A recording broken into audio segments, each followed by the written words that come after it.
And that should be us. I think we're here. Hello, welcome to Band of Badgers. We're just waiting for the signals to come in. I am Dave, your host for this evening. And this, as always, is the Great British Brush Off. And joining us, for the first time joining us on Brush Off, is WizKid's very own JESSA Blackthorne. How you doing, JESSA? I'm doing fantastic. Thank you so much for having me on. I'm really excited. No, it's great. It's great to actually have you back on the channel again. We've had so JESSA, if you didn't know, was actually our top secret our top secret guest for our Pathfinder campaign, Malevolence, and it turned out she was a baddie. We still don't know that. Well, yeah, you do. She got possessed, turned evil, tried to kill you, and then ran away. So she's in the house still, man. But we are still intent on saving her. So yeah, we'll have to see if that works out. it might not. But how you doing, JESSA? You all good? I'm doing great. I'm so excited. I'm really ready to paint. I'm so thrilled to be here.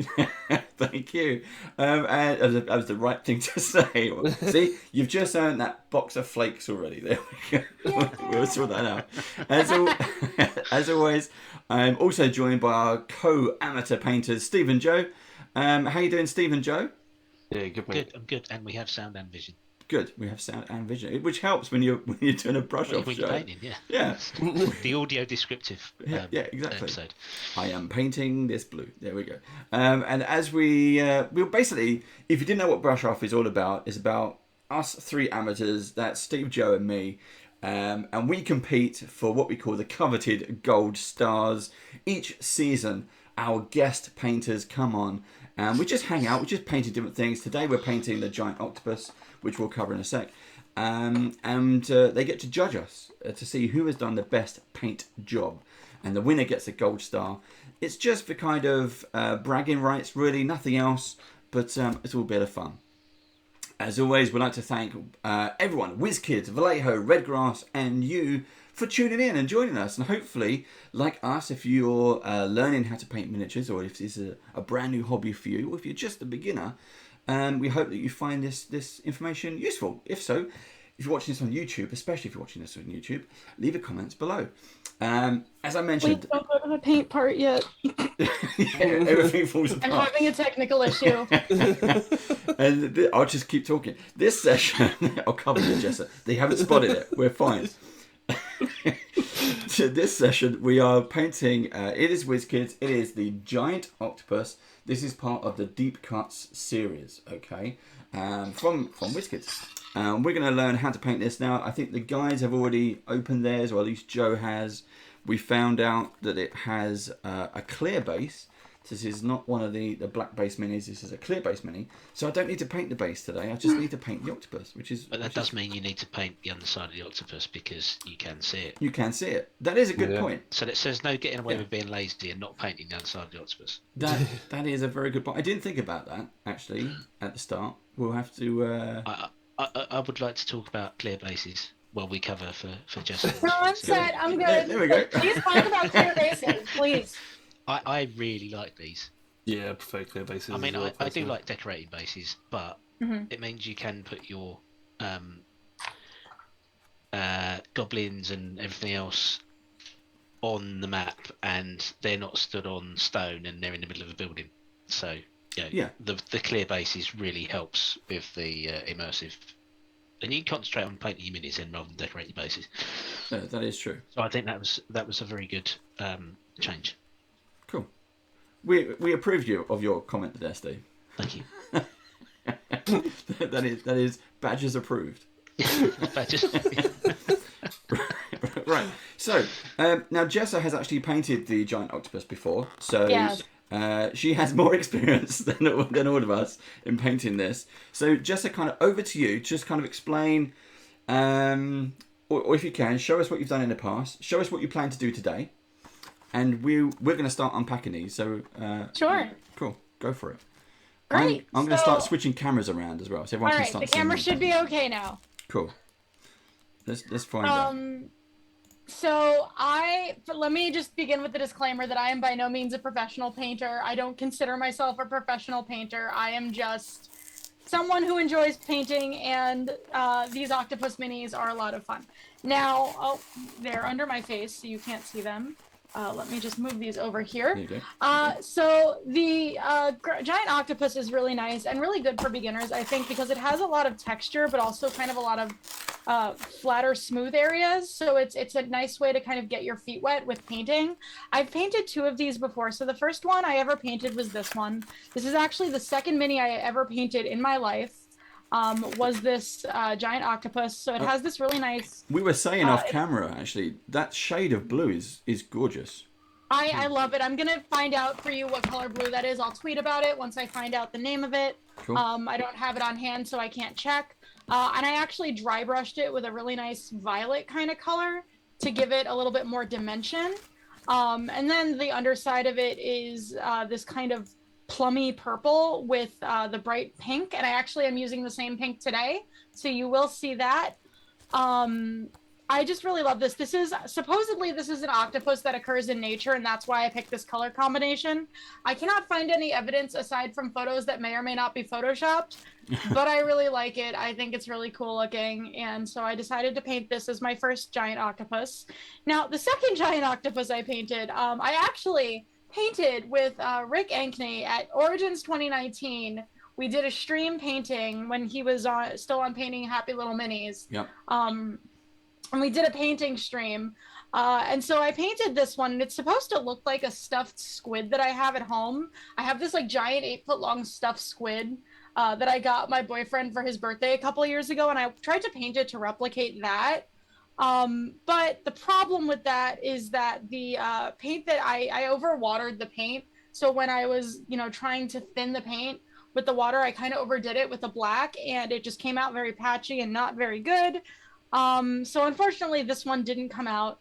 But today we're going to be doing something really, really cool that I'm really excited about. I'm going to be painting one that's kind of inspired by the extremely deadly blue ring octopus, but it's not going to be yellow. It's going to be black. So it's going to be really cool. I'm excited. Very cool. Very nice. So I'm going to get started. Go ahead. Joe has already sprinted ahead. Like, he is furiously painting that. Yeah, I looked up and I was like, oh my god, he's so far ahead of me. I gotta get started. I haven't even got paint out yet. Well, until literally 2 seconds ago, I didn't know what colour I was going to paint it. I even just messaged my mates and was like, what colour should I paint this octopus? Because these are the 4 different colours that I'm trying to choose from. Sometimes you just gotta run with it. So I'm using a number of different brands of paint today, just because I want to mention this. 2 of them are actually from the WizKids paint kits. They include a lot of mini paints. And so I'm using 2 Vallejo paints from there. We're going to base the bottom with this off-white. It's number 70.820. So this is one of them. And then the other color we're going to use from the Vallejo kits for the body of it is going to be the black, and that's 70.950. Normally they come like all attached together in the paint kits. I cut them apart just to make it easier to handle them while doing this, since I was only using 2 specific colors. So now I will remind you again, I am not a professional painter, so anything I do here, don't go, oh, she's terrible at painting. I really am terrible at painting. Like we were saying off air, I picked up the Diatrol Stop painting box, and I was actually quite amazed in how many paints you get in the boxes. I thought it was a neat little kit for just starting out. What was that, Joe? The paint night? WizKids paint night? Kits, yeah. They're really great for beginners because they have everything you need. I'm using... So I have 2 other brushes that I'm using, but I am using 2 of the brushes from the paint night kits, along with, I didn't actually put paint on my brush there, along with the little paint cup and the palette that you have for the paints. So it really is a great kit. And I think it's really, really useful. If you want to learn to paint, there's nothing better. I really also recommend, there are tutorials for a bunch of them on the WizKids YouTube and Twitch channels. I did not use the tutorials when I painted my red slod, but I should have, because I made a mess of it. But I kind of like just to play with the colors and see what comes out, and usually it's not good, but it's fun. See, for me, I normally stick to the artwork that's on the back of the box. This is now the first time I've gone off script. Yay! I'm excited to see what comes out. So yeah, it's the first time I've been brave enough to try something else. But I see I'm the only one doing the bottom first. The reason I'm doing the bottom first, whereas everyone else is doing the top, is I feel like you kind of have to hold the top to do the bottom. Whereas if you're doing the top, you can just hold the bottom by the edges. So I find it easier to do this, so then you don't have giant fingerprints in the top. See, that's the advantage. So you've got of having done this before. Yeah, you've worked out how not to paint it. So we've always started. We're gonna have a slight issue. Surprise! I'm actually secretly a villain again. Yeah, there you go. Even though I'm not in the contest. Thank you. I was going to paint the bottom first, but then I dipped the brush in the blue paint, and I didn't want to waste it. Oh. I really like that blue, though. It's really pretty. Thank you. Thank you to Baron Snowhand. He has just subscribed for 12 months. Thank you. Oh, yay. Thank you. It's like every little helps. Now, we do have, because you don't just want to talk, listen to us talk and stuff, we have some background music going on. For those of you watching live, please do let us know if it's too loud or not loud enough. As long as you can hear us talking when we're talking, that is fine. But it's some chill out music as we get into it. Now, we can't hear it. It's only for the audience. I'm just going to hum in my head. Yep.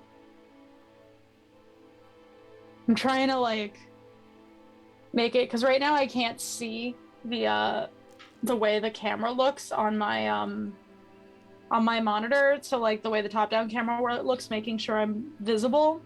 So I was trying to move around the screen, but no matter where I put it, my ring light is blocking it. Yeah, it's one of those things that kind of slowly practice over time and moving cameras around and trying to get the best angles and.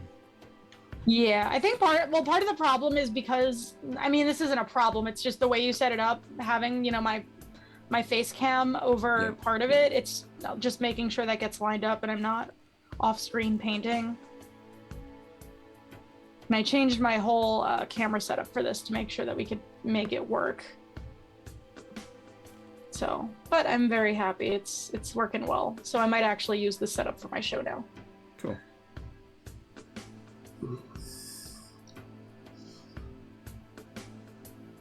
Are you able to talk about this week's show?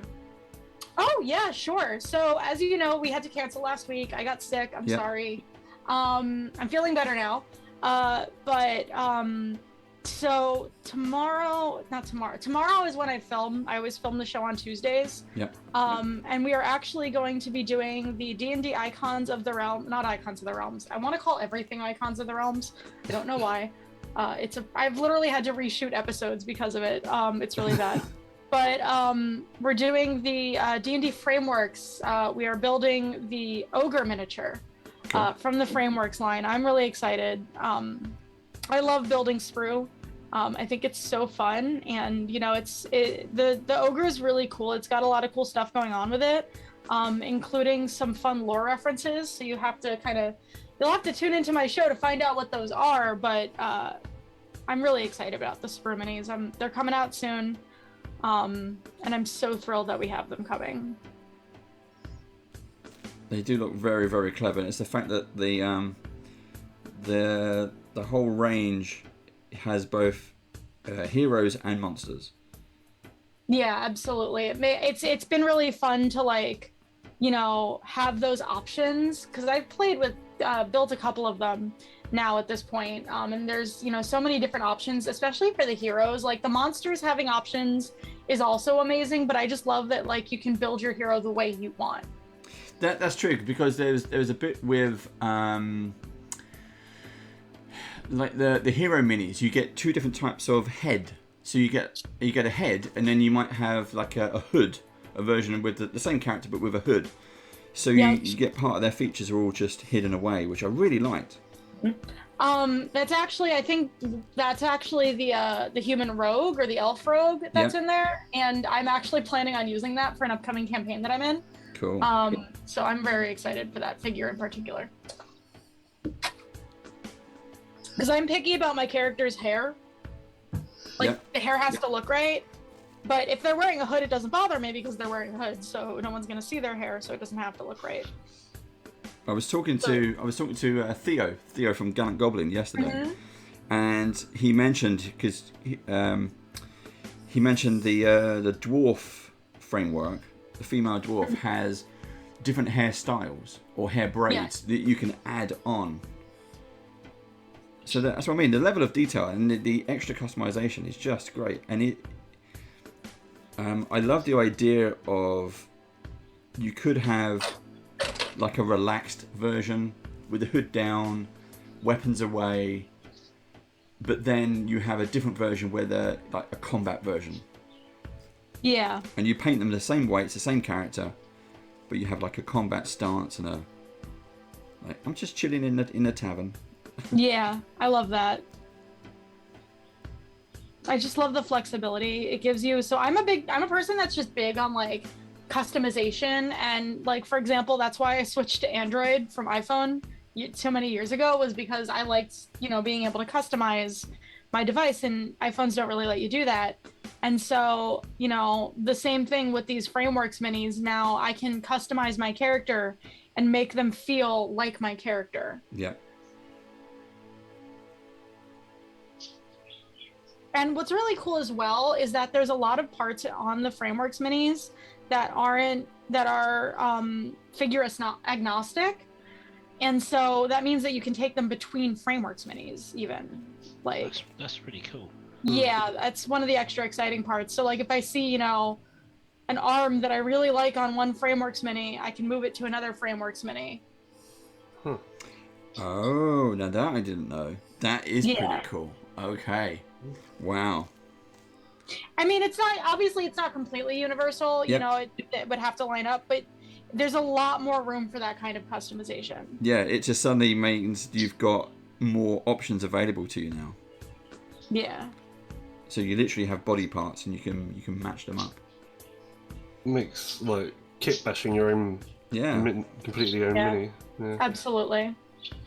And then with the paints we've got coming later in the year, that's gonna just make it even more exciting. So is there something different about the paints, or is this just a WizKids branded paint? It's just a line of WizKids branded paints. So we haven't gotten samples in yet, and usually when I really get to know the product is when we get the samples in. But obviously, because of everything with the shipping and logistics crisis, which you hear me say every single week if you watch my show, I can say it in my sleep now. It's taken a little bit longer than we would like to get them out the door, and so I haven't gotten a chance to really play with them yet, but I believe it's just a general line of paints. Yep. But they'll go really nicely with the Frameworks, and I'm very excited. Baron has asked if me and Steve have corrupted you, Dave, because you're not painting to the back of the box. Yeah, this is my first time going off script. I'm kind of nervous. I'm kind of hopeful. Oh, we match. I have a plan. You don't have to have a plan. I never have a plan when I'm painting. I was saying, I was telling the group before we started that I painted one of these to practice because I haven't painted in a while. And I literally got I based the whole bottom, and then I went to the top and I changed my mind 2 more times before I decided what I was going to do. Do I thin this? So. What was you saying, Steve? I said happy little accidents. Yes. This is the show for that. Right, I'm going on mute while I put the hairdryer on. I use pink a lot when I paint, and I just feel like if I'm gonna paint all these figures, they might as well be pretty. Yeah. And I think pink is pretty, so everything's pink. Well, I'm gonna be using some pink. So I was having a good chat with Eric Fry from Fry Minis yesterday with Theo from Gallant Goblin, along with Jack Sinclair. We was all hanging out yesterday, just having a chat, and it was one of the things which we discussed quite a lot. The idea when you're painting minis, they're just be aware of what you're painting for. If it's just for your table and your enjoyment for your game, it doesn't need to be absolutely perfect. So don't put that pressure on yourself to paint, especially if you've never done it before. And then there's competition painters where, you know, the detail, the reflection of an eye is all encompassing. So yeah. I've seen some amazing competition paints. There's the hobby store that I hang out at, my FLGS, has some really intense hobby painters, because they're mainly focused on like Warhammer and stuff, so they have like such crazy talented painters. Mm-hmm. One of their most talented painters actually taught me how to paint. cool. Along with my boyfriend, but both of them kind of helped me out with my first paints and understanding like dry brushing and thinning the paints and why you need to thin your paints, which then, you know, did not cooperate with me when I was painting this guy, but that's okay.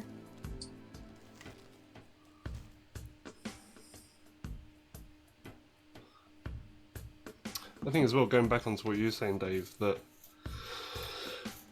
you need to think about what you're painting it for. As in, if you're painting it for a D&D table, half the time you're going to be looking at it from at least, like at minimum, arm's reach. Yep.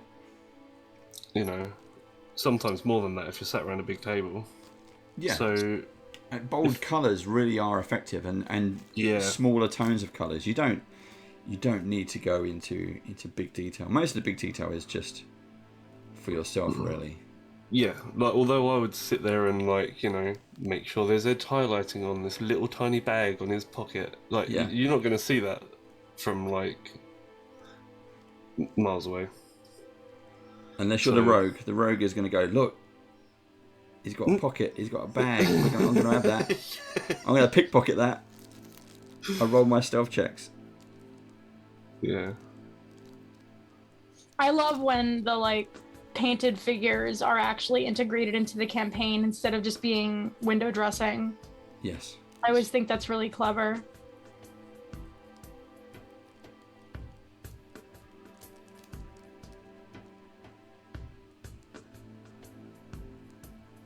I think it's quite often where we play live campaigns. I think all the DMs we've had on running their games, when we have, especially when we're using painted minis, whether it doesn't have to be live, a live game. It can be one of the, because we also play in person. We have various barbecues and things going on. But bring in an NPC character into miniature form, and then joining in a battle or something is great, and I think it's a lot of fun for everyone just to kind of see someone else on the battlefield, not just them. Like yeah, a random absolutely. dice. And this is the Knight Cavalier. He's a red D20.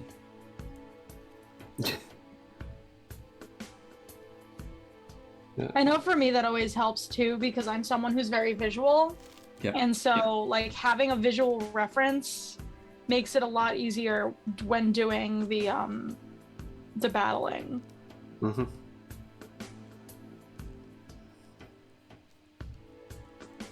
The first D&D game that I ran, I was just using Space Marines for like, all of the bad guys, because they were everything I had spare. Just like, Here's the Necromancer. Yes, he's dressed like a Space Marine. Yeah. Yeah. But trust me, he's a Necromancer. Yeah. But that's because Dave was like, I'm off for the next 2 weeks, so you got to run a one-shot. I was like, what?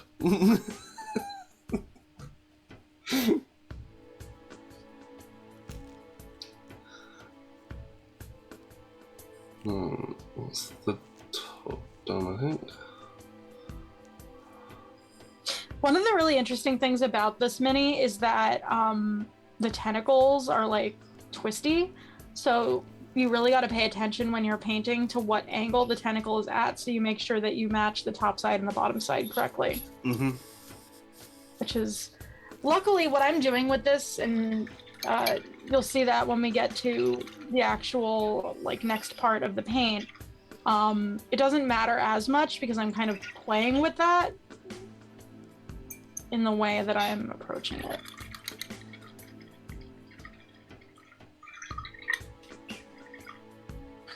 So, okay. Which one's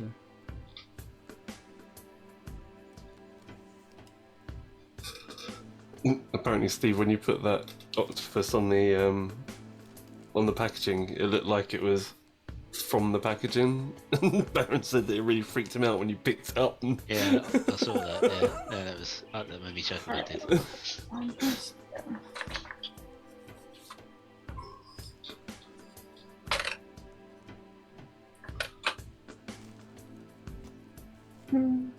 All right, so I'm just let it dry for a minute. Damn it, there's a spot.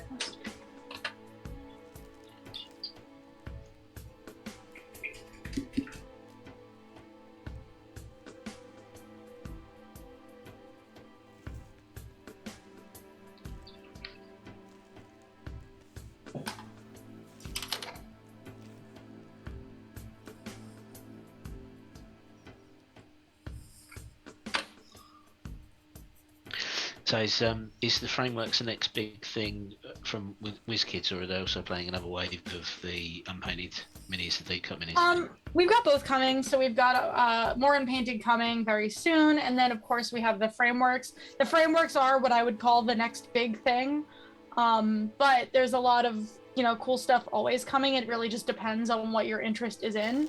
So if you're into pre-painted, we've got Fizban's Treasury of Dragons coming out later this year. If you're into the unpainted, we've got the Sprue minis, we've got the unpainted miniatures lines, the next wave, because there's a bunch of different ones that are coming. So there's a lot of cool different stuff coming across all our product lines. I noticed that you recently done a Storm King's Thunder. Oh, those are so cool. I have them next to me still from when I did my model behavior episode about them. And that's, because that's quite an old adventure. Yeah.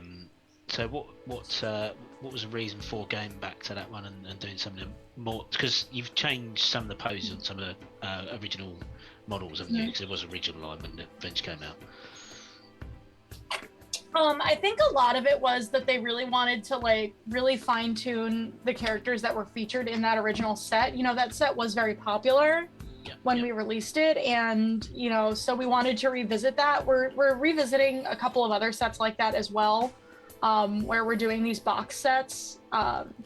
We have others coming. I'm not 100% sure what we've announced yet, so I don't want to give away something that we haven't announced yet. You heard it here first, folks. You heard it here first. More but is coming. There's some really cool ones coming, and I just think the Storm. So I wasn't with WizKids when we released Storm King's Thunder. That was before my time, and I just think the figures are so cool in this one. Like I'm when I can, I'm gonna actually just put them on display on my shelf because that's how beautiful they are. The Storm Kings I ran when we first started the Band of Badgers Social Club. So this is going back a few years. I think it was quite soon after the book was released, actually, and I ran 2 consecutive groups through Storm King's Thunder, and I bought all the minis, the giant minis. And I never painted them, but I've got one of each giant, and they are superb. The detail on them are amazing. And then I saw, because Theo called me up and said, "Look what I've got," and I'm like, "Did you paint those?" He goes, "No, it's the new range. They come pre-painted now." I was like, "Wow." So yeah, there's they look, the new packs. These are Icons of the Realms. They are They are spot on. They are They're beautiful. gorgeous. They're honestly some of the most beautiful sculpts I think we've done since I started at WizKids. Yeah. Okay, so just really quick, what I'm doing next is I'm going back to the bottom. So I based the bottom with white, I based the top with black.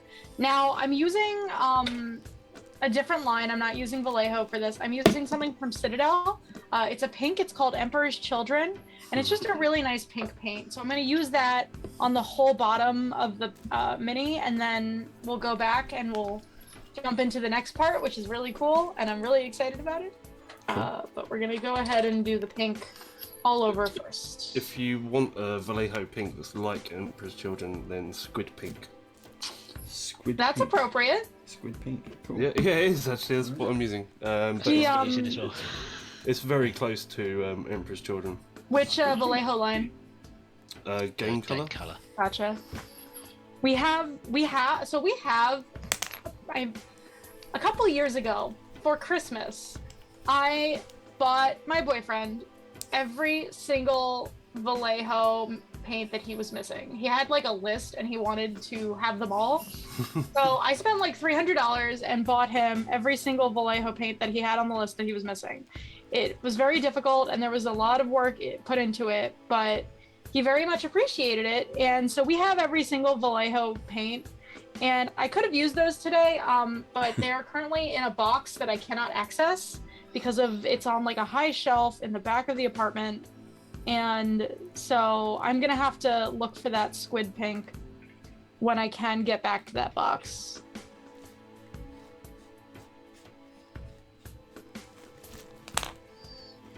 Right, that is a good call on squid pink. I am going to give that a try as well.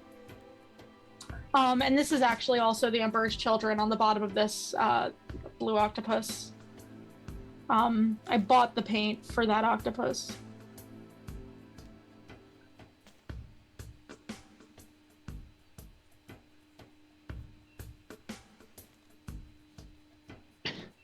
No, I've suddenly got in my head a colour scheme for this.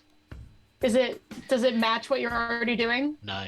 Well, I kind of like the Ursula thing you have going on. I should have done Day of the Tentacle. Oh. I don't know. I should have done the green and the pink, like horribly neon colours.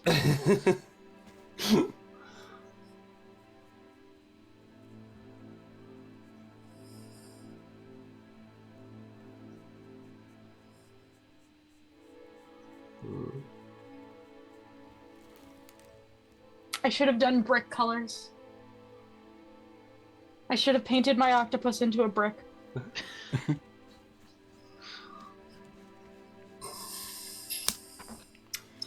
Has the brick come up again? I haven't had a chance to watch because I've been involved in theater, and every weekend has been doing theater. No one's hitting with a brick. He's been threatened quite a lot, and there's been lots of just inside jokes about the brick.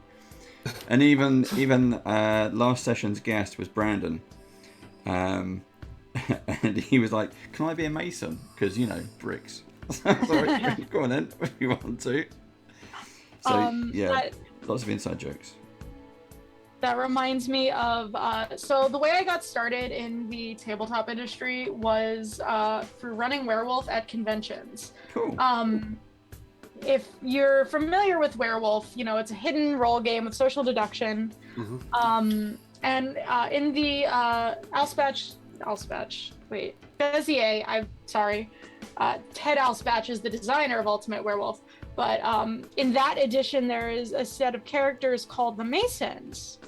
And so one game I was moderating. So I was at this time, and I guess still technically, I was considered like the East Coast of the United States foremost expert in social deduction games and Werewolf, and it's weird. But I'm proud of it. So I was running this big, massive game at a convention called MagFest, which is it's kind of like a convention meets like a big concert or a rave. It's really cool. It's a really cool event. And so I was running a game with like 60 or 70 people. And so there was one point where the Masons basically they have to be together. Like, they want to keep each other alive. They know who each other are, but nobody else knows who they are. But they have to keep their society a secret, so they can't just come out right out and say we're Masons. But the point is that they're not werewolves because they know that they're all Masons. Yeah. And so this game, I remember, people were trying to. One of the Masons was up for elimination, and I was giving them the opportunity to defend themselves. And, I was like, what do you have to say? And they're like, me and my friends really like bricks. And, like, that's all they said. Because they didn't know what else to say to, like, communicate that they were a Mason. And technically, I could have eliminated them for that because it's still referring to the order. Yeah. But I let it slide because it was really funny. That is cool. And I remembered that after the brick incident. And I just remember how funny it was. I want to go back to MagFest. It was a really cool convention. I won tickets for it the next year, and then I couldn't go. Yeah, we've got very few conventions here in the UK. I think there's 3 main ones. You've got UK Games Expo, you've got Dragon Meet, which is basically just before Christmas. And then you got Salute. I've always wanted to go to UKGE. I'll get out there eventually. I've never flown overseas. So, like, but that would be a convention to do it for. It's weird. I don't know. I think over here, most of it is retail. So, if you were coming as whiz kids, otherwise you're just going to be basically doing loads and loads of shopping. I mean, that's any convention for me. Yeah. That's me as well. Walking the dealer's room. I'm old, so I say dealer's room.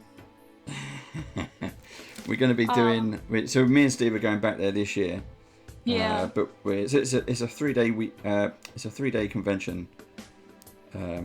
Friday, Saturday, Sunday. UKGE. Yep. Yeah. Gotcha. And it's we're going to go back this year. Hopefully, it is back on the repair. With COVID has closed down loads of conventions and things like that. So hopefully this will be a fun time. But we know more people now, so we're going to be helping out on a few stands and saying hello to a few people, and I think there'll be a few dinners in there as well. Baron Snowhand says they are dealers, that's for sure. What's funny is that, so I've been going to conventions for 22 years. I grew up going to anime conventions. I've been cosplaying since 2000. So I'm like a very I guess not in terms of like when older people going to conventions, but like in terms of my age group, I'm a very senior kind of convention goer person. Yep. Mm-hmm. And so my mom used to take me, and we used to drive out to what was at the time the biggest anime convention on the East Coast, and that's a convention called Otakon. And I've been going. Otakon was the first convention I ever went to. We started going in 2000. A lot of fun. But our first Otakon, she picked up a bumper sticker that was then on her car for the next 10 years. And it said, anime, crack is cheaper. Yep. It's like, yeah, that's how it feels. That's pretty much spot on.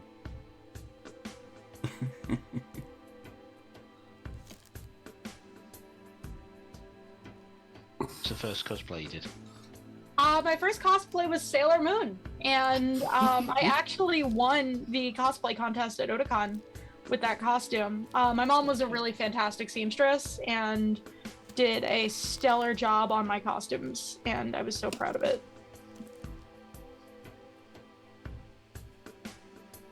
I still have it's actually on my desk right in front of me.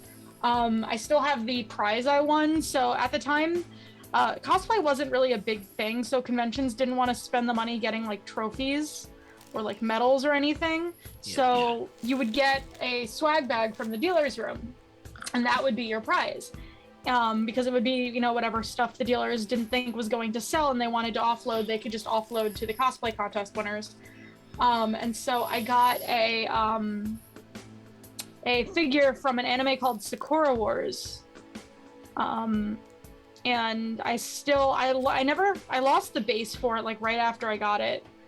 So it's just kind of, I'm gonna 3D print a new one eventually. So it's just kind of always been like there, but I've never had the ability to display it because it doesn't have a base. Yeah. Okay. Hold on, I'll show you real quick. It's right here. So this is my very first prize from a cosplay contest. Oh, wow. Nice. So, and now back to painting. So here's one thing I want to mention for people who want to maybe paint minis and think they can't. And again, I'm not a professional mini painter, but I have fun painting minis.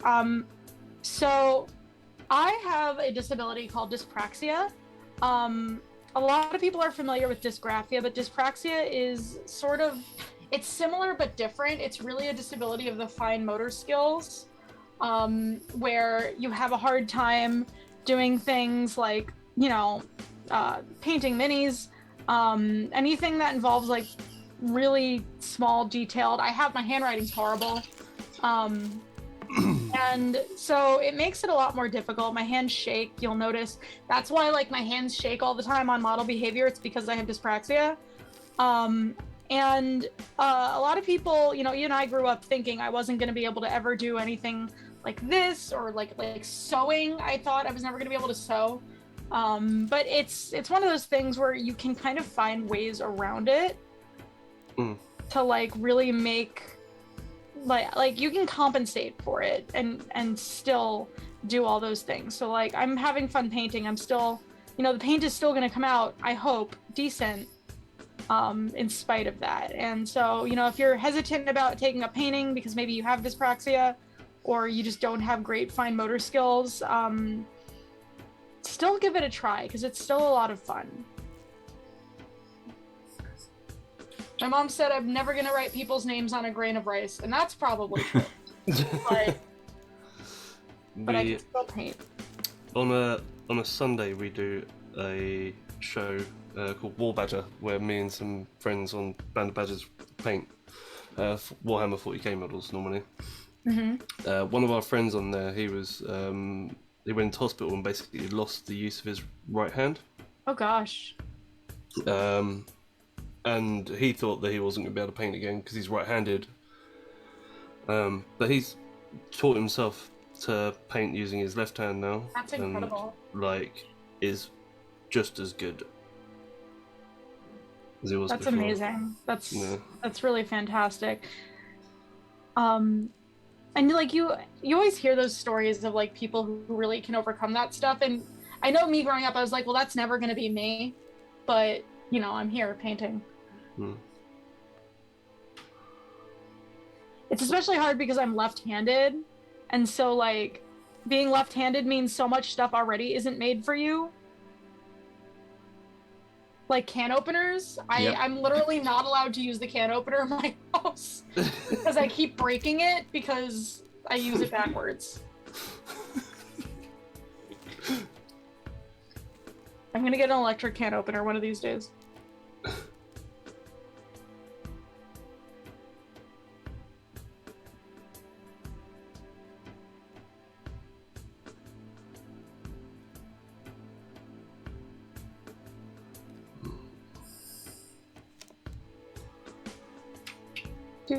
I was thinking this octopus was going to be a fairly easy paint, but actually the underside is quite tricky. Yeah. I'm actually going to grab... Oh, you know what I'm going to do? I know what I'm going to do. So what's your favourite WizKids model then? Obviously, other than the octopus. Me? Yeah. Oh, I have to think. Now I have to hold this while I think. Cause there's so many amazing ones. There's a, I think it's a female sorcerer from the Pathfinder ones. Mm-hmm. I can like visualize the render. She's wearing like red and she's blonde. I think it's based on a character in the Pathfinder lore, but that one is one of my favorites. I really like that figure. What else? And then in terms of monsters, I would say besides the giant octopus, we did a shark that was really cool. Oh, there's the there's like the baby Cthulhu. Ooh. That one is also really cool. It's not called baby Cthulhu, it's called something else. But it pretty much is. Yeah. Hey Hulk, thank you for joining us. We've got Hulk reality there. Yay.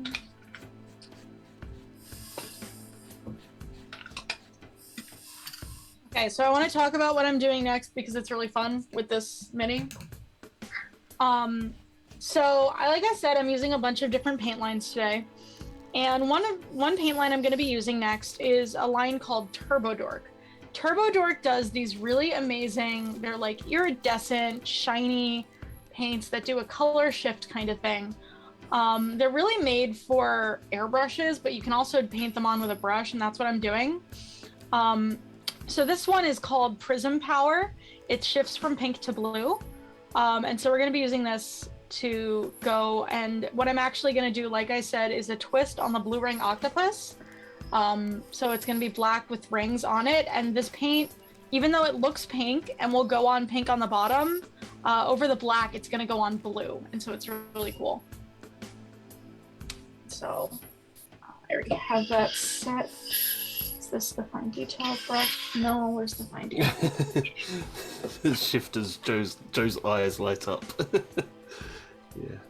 Steve, I love that green that you have. I love that. That's so cool. That's a Vallejo paint, dark green it is, and I just thinned it to a glaze. I like the way you used it. It's really nice. Thank you.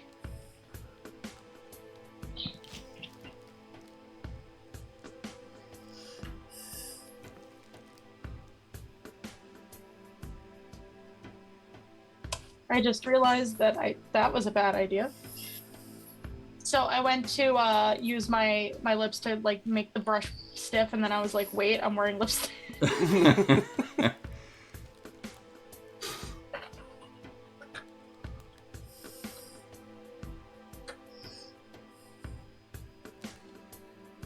should be okay.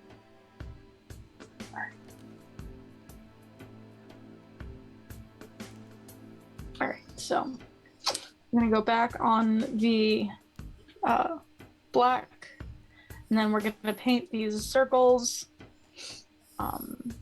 Okay. So you can see it's gonna be a little bit hard, so I might do it as, yeah, there we go. So you can see it kind of paints, it goes on pink, but then it turns blue. So I'll bring it up to the camera so you can really see it. It's really cool the way it shifts. Cool, that's nice. And we have a whole set of these too. They have a whole different bunch of colors, and the names are all really fun. So like there's a pink one that's called Bubblegum Crisis, which is a very old anime from the 90s. Before the 90s, maybe even the 80s. But that one, it's like a pink, it's like a bright iridescent pink. So maybe I'll just do circles filled in instead of rings, just because there's not a ton of surface area on this, so it'll be easier.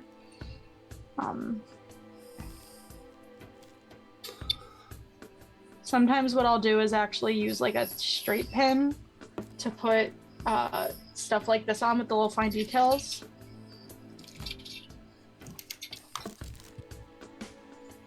What are you using there? A pin? You say I'm not using it now, but I could. Right. I would use like a pin, yeah.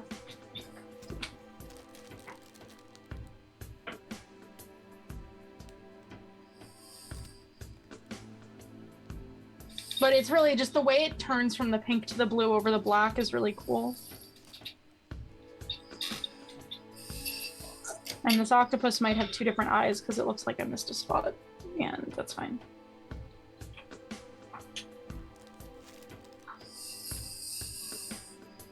I just like interesting color combinations.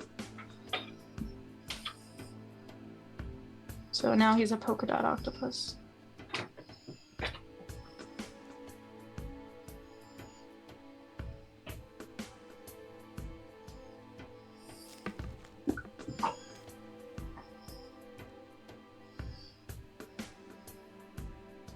Second.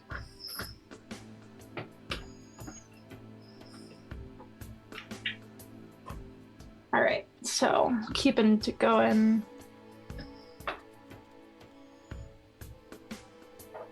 I just think this paint is so fun. And then we're gonna use this on the bottom too, and on the bottom it's gonna come out just pink with a little bit of a shimmer to it. So it's got a lot of versatility, which I also like.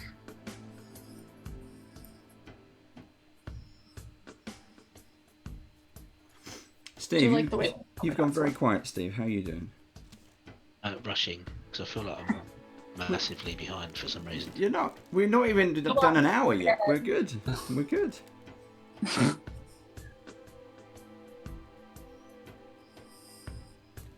Got plenty of time.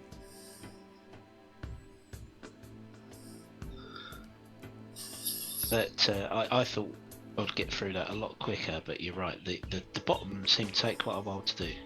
Yeah, I remember when I did this one with all the little individual suckers on it. That really took a while. I'm gonna do something with those today too, but that shouldn't take as long.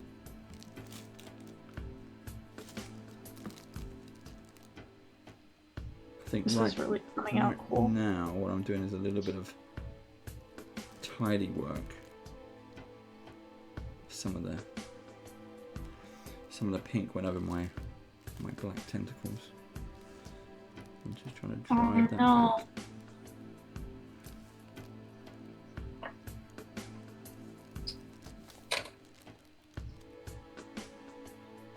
And have a nice black patch.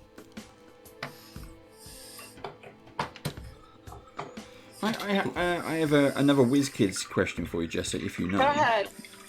I might know. How do they, the pre-painted minis, how do they get painted?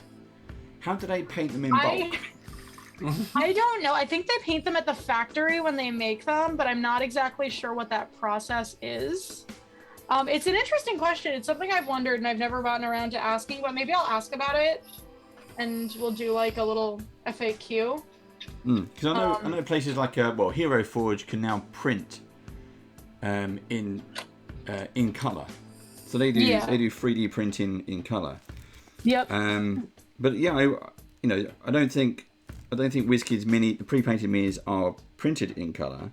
No, or they're definitely if painted. If it's a factory thing, or there's a machine that goes right, sprays it on. I am not sure, but I'll find out because I'm curious.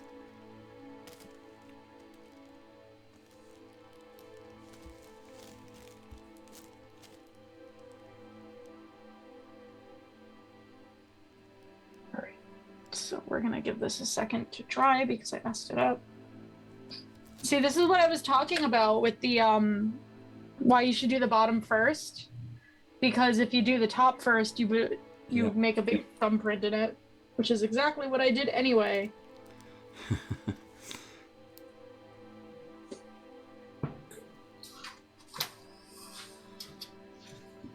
Oh, something really cool is happening with this that did not happen when I practiced it, so I just want to point it out.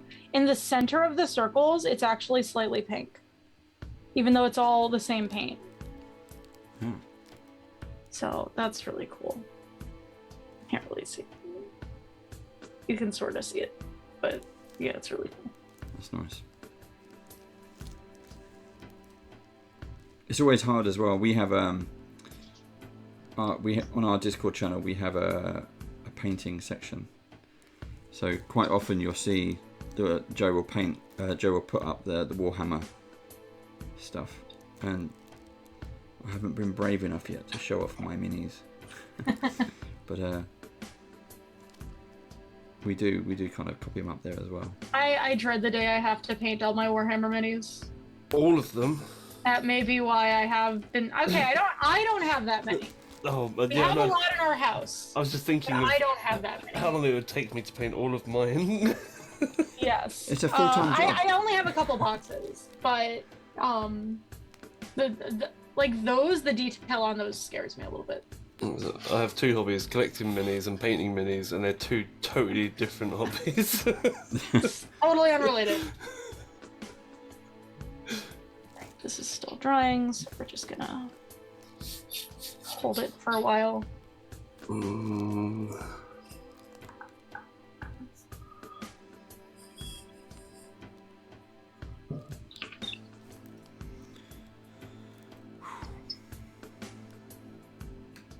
And I'm glad I was able to do this because I was worried about the timing because now I'm in 2 plays at the same time. Well, one's a musical, but I'm in 2 shows at the same time and about to dive into rehearsals for both. Cool. Are you able to talk about what they are? Oh yeah, sure. So one is called, I just finished a set of 2 plays by Christopher Durang. And it was called The Actor's Nightmare and Sister Mary Ignatius Explains It All. So I was in The Actor's Nightmare. Mm-hmm. And so I just finished that last weekend. We just closed. And then, so I've been also in rehearsal for a murder mystery play. Cool. Basically taking place at a wedding, and I'm playing the bridezilla. And so the director and the writer is the director. And she's someone I've worked with before, and she urgently needed to cast someone, and she knew that I could kind of get my stuff together really quickly, so she asked me to step in. So I'm really excited about that. It's going to be a lot of fun. I've always wanted to do a murder mystery, so I'm excited to have the opportunity. But the other show I'm doing that I'm really excited about is a musical called Follies. So the late great Stephen Sondheim wrote the musical Follies. It is about kind of a reunion of people who used to be in a Folly. So I have to give historical context for this. Yeah. So the Follies were a series of productions that were popular in the early 20th century. And it was an amalgamation of different kinds of performances. So it was singing, it was burlesque, it was dancing, it was a lot of different things, and a lot of stars of the day would perform in these Follies, and they were shows that changed annually. And so there's nothing really that I can think of that was like what the Follies were to this day, like nothing contemporary that kind of matches what that is. But he wrote a musical that's basically, it's set at a reunion of all these different Follies performers. And I was cast in this show at the beginning of 2020. We had just started rehearsals when everything shut down. So it's the first musical I've done in a while. I kind of took a break from doing musicals and kind of focused on plays for a bit. Yep. And it was the first musical. I was so excited to do it, and then everything shut down. So we kept pushing it back, and we're finally able to bring it to the stage in May. And it's really special now, especially because Stephen Sondheim just passed away. So I'm excited for that element of it. And I am so thrilled to be able to do it. I know the song that I'm singing in my sleep at this point because I've been working on it for 2 years. Yeah. But it's a great show. It's a lot of fun. And I have a really talented cast also doing it. So I'm very excited to work with some of them. One of the most talented actors I know is in this play, and I'm like very thrilled to work with him. Is that just a local theatre, or is that something that tours around? I do a lot of community theatre at the moment, just because that's kind of been my focus with my work with WizKids being full time. But it's it's actually the oldest community theatre in New Jersey. So I'm very excited to be able to work with them. I've done other shows with them. I did a play called Amadeus with them right before COVID hit. And so my worst nightmare as an actor happened during Amadeus. But so I'm excited to work with them again. So let me explain the Amadeus story because it's very funny.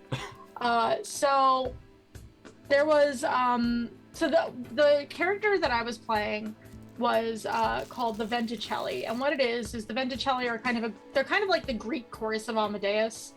So they comment on the action, and the very beginning of the play, what happens is each of the Venticelli come out, and in our show it's written as 2 people, but in our production it was 4 people, and we come out one at a time and we say the line, "I don't believe it." And I was number 1, so I was the first one to come out. So I come out, I say I don't believe it. The next one comes out, they say I don't believe it, so on and so forth. So this one night of the show, the night we are filming the show, of all nights, I come on stage, I hear the sound cue, I come on stage, I go, "I don't believe it." Crickets. No one else is coming out. I am alone on stage. I am staring at the audience. The audience is staring at me in total silence because no one else is coming out. And it's the very top of the show. There's nowhere to go from there. Like, it's not like I'm in the middle of a scene and can improv. Yeah. You know, it was, "I don't believe it." They left you hanging. You can so it was only about 2 or 3 seconds. I repeated the line and someone came out. They got stuck in the wing, basically. They got stuck trying to get on stage. Yeah. But I don't think anyone else could notice it, but in the video of it, I can just see the horror dawning behind my eyes as I'm like, what do I do? There is nowhere to improv this. I was ready to do the entire opening of the show by myself if no one else came out after that. It was horrifying. But Baron Snowhand asks, "What's your favorite song from Follies, and is there a musical you would love to be in?" My favorite song from Follies is probably Broadway Baby. It's really a great song. It's about a girl, just getting to New York and wanting to become a famous Broadway star, and it's a really beautiful song. It's really fun. I've heard a bunch of different interpretations of it, and they're all great. As for a musical that I would love to be in, I've tried so hard to be in Rent. I've auditioned for Rent 3 times, and every single time I've either not gotten it or the show has not gone up. Ooh. So I would say Rent. I would probably wind up playing Maureen in Rent, but my dream role in Rent is Mimi, who I am not appropriate for at all as an actor, but I would love to play her. So I don't know. Go ahead, Dave. In regards to the musical, Steven Spielberg has recently done West Side Story. Yes. Have you seen it? I haven't seen West Side Story yet, but actually, Rachel Ziegler, who's playing Maria in West Side Story, is local to here in New Jersey, and she's worked at a bunch of the community theaters that I work with. Cool. I have not actually personally worked with her, but she's worked with a lot of my friends and a lot of the directors that I know. She's super talented. I had heard stories about how talented she was before she ever got cast in West Side Story. She's amazing. So I'm very happy for her. I'm interested to see what. It's just when I heard that I knew West Side Story was coming out. I just didn't know it was Spielberg. Yeah. I knew that part. It was big news here, obviously. Yeah. Steven Spielberg works a lot out of New Jersey, though. He filmed War of the Worlds in my hometown. I actually watched them film it because they filmed it not far from where my house was at the time. Yeah.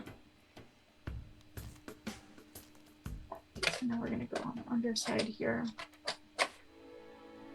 Do you guys, I don't know if any of the 3 of you actually listen to musicals, but same question.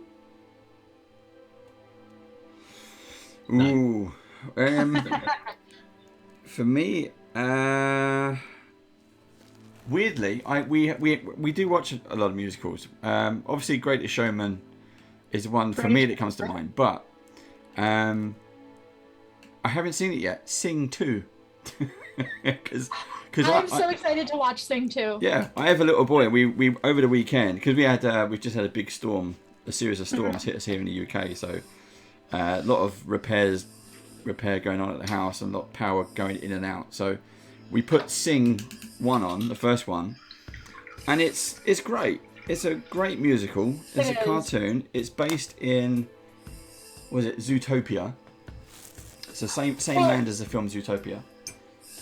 It's great. It's fantastic.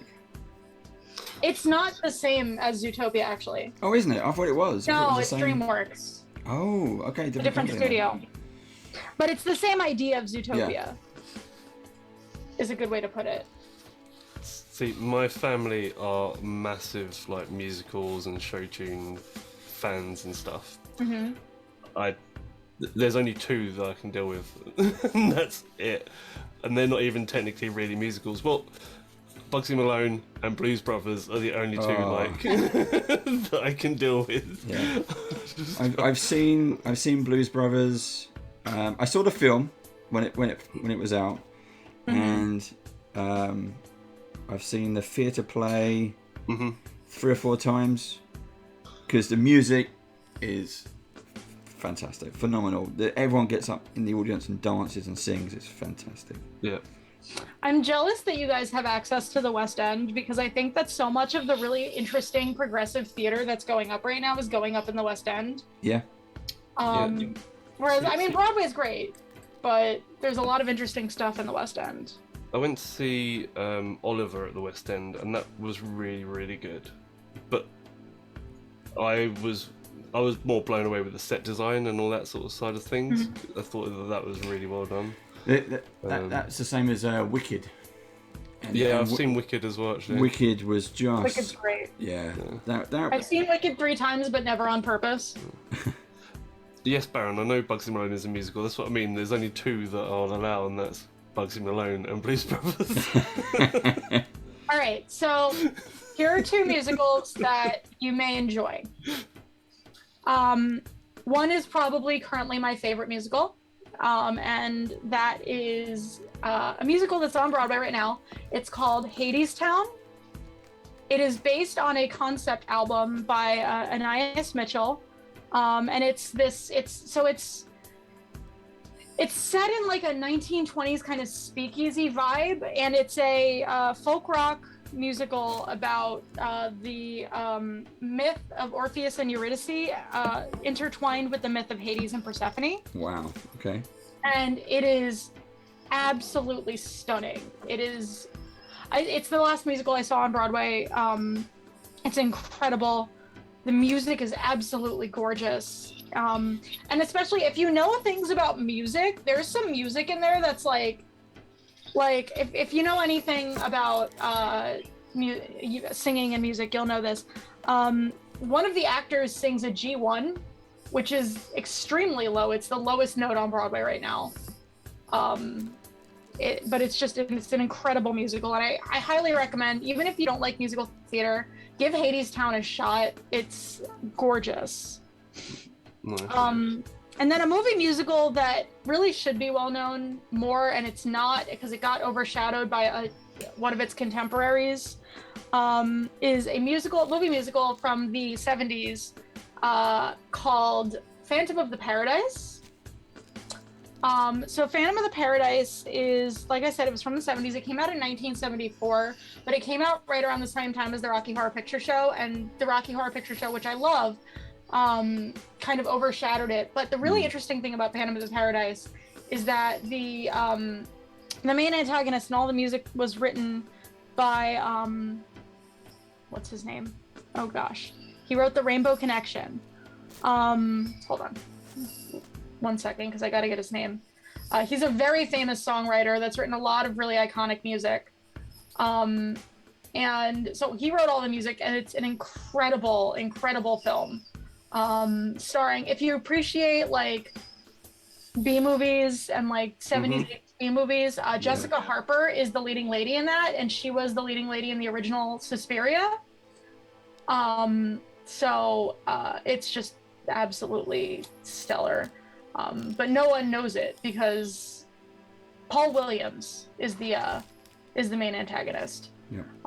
And he, like I said, he wrote the Rainbow Connection. He wrote just a bunch of different incredible stuff. He wrote for the Muppets a lot. But to check Phantom of the Paradise out, it's not streaming anywhere, at least in the US. I wish it was. I have the Blu-ray of it. But it's great. I could go on about it forever. I want to go see the Book of Mormon actually as well. That's another one that I wouldn't mind going to. I had tickets to the Book of Mormon when things shut down.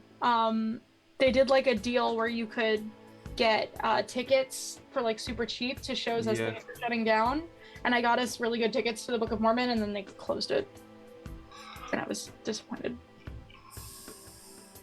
But I'm hoping we can get tickets again because I would really like to see it.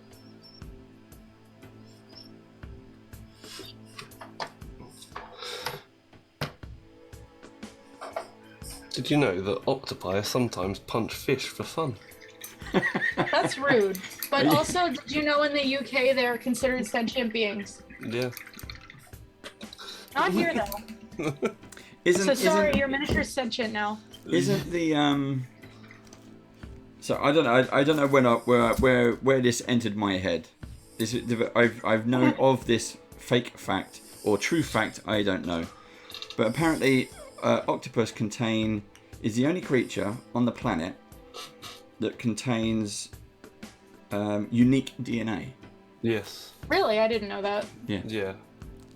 That we cannot find in any other creature on the planet. Mm-hmm.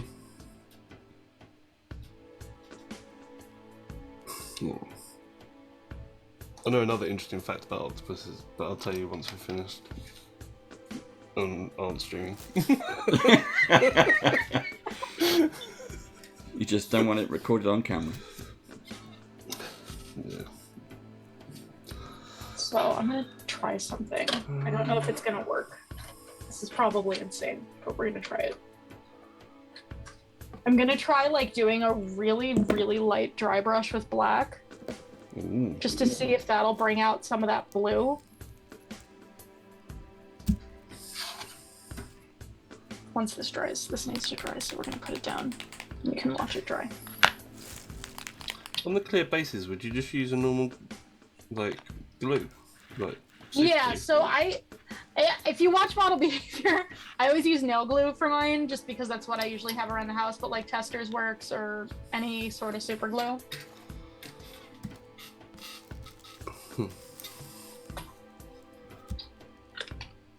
I'm not gonna put mine on a base because it's not gonna be dry in time, so I will let it dry and then base it. See, y'all are using like multiple colors in different spots on yours, and I'm just over here like. Oh no, I've done one color as well. I think I'm gonna keep it as is. That's really pretty. I like it. Is everyone using some level of pink? I love it. Yep. It started a trend. Yeah. The first mini I ever painted was a WizKids vampire, and I gave it like I made it like all pink. I don't know. I just like pink.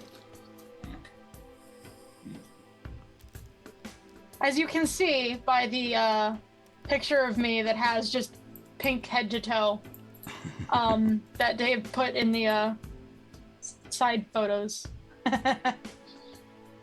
I actually did that look for when we did Super Skill Pinball on Much Ado About Gaming. Yeah. I was going to do a playthrough with the designer, and then my camera failed, and so we couldn't do the playthrough.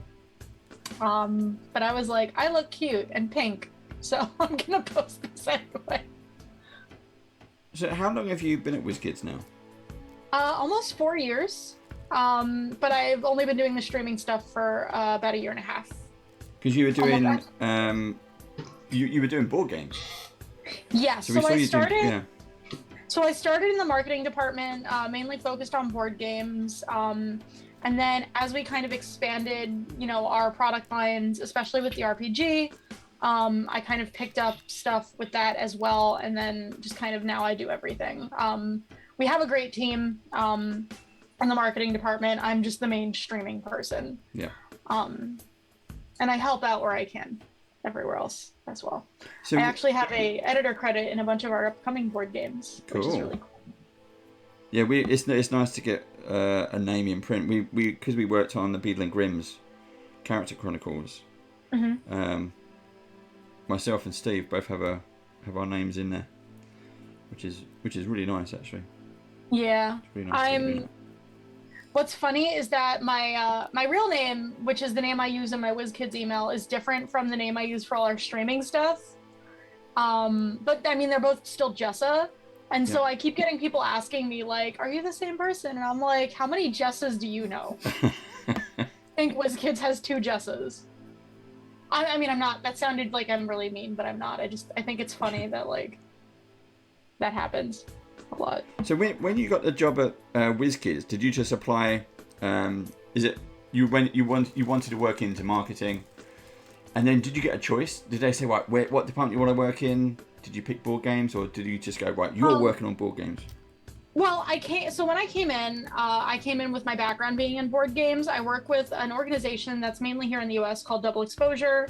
And Double Exposure does a lot with different board game manufacturers and publishers where they do representation at conventions. And I was their head of social deduction for a long time, which tracks if you remember the werewolf story. But so I came in with that knowledge, and at the time our marketing department was really, really small. So I kind of was doing a little bit of everything. But then as we grew the portfolio of products, we hired V. And V was working with us for a while, and so she was kind of the RPG person, and I was kind of the board games person, just because that's what I knew best. Yeah. And now I kind of do everything. V has pursued other opportunities, and she's doing great. But so now I kind of work on the RPG stuff as well as the board game stuff, as well as helping out as I can with HeroClix Dice Masters Attack Wing as well. So, with you as the WizKids as the day job, and the acting, the theatre, what is the theatre the one that you want to pursue the most? I mean, I don't know. You know, I'm at kind of a point where I love acting, and I would love to pursue a career in acting, but I also love working at WizKids. I love doing marketing. I love this industry. And so that's a big question, and not something that I have a solid answer on at this point, I would say. No, that's a fair answer. I think the gaming industry as a whole is something. I mean, I've worked in the comic industry for sort of 20 years in terms of retail. My day job, I'm a designer. I've worked with all kinds of companies, big and small, startups, big time businesses. I've ran departments, creative departments, and I don't know. I think the love of gaming has always been there, but from board games, role playing games, computer games. I think for me it's storytelling, and there's always been a want to be able to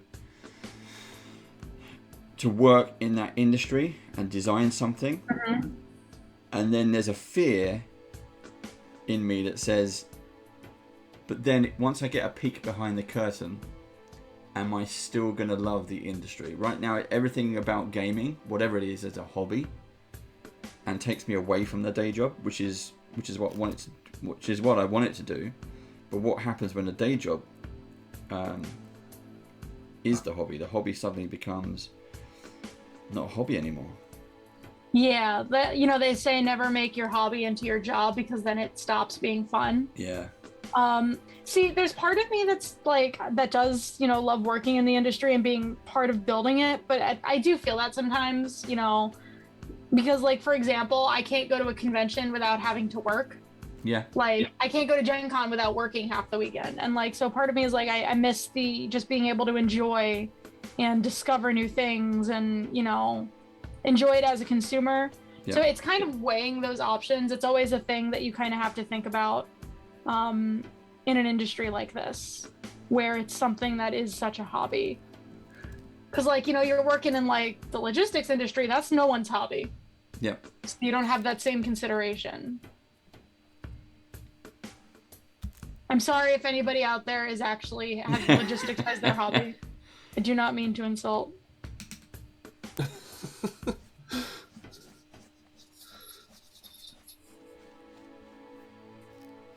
This is coming out really nice, actually. The detail The detail on the octopus skin is really nice.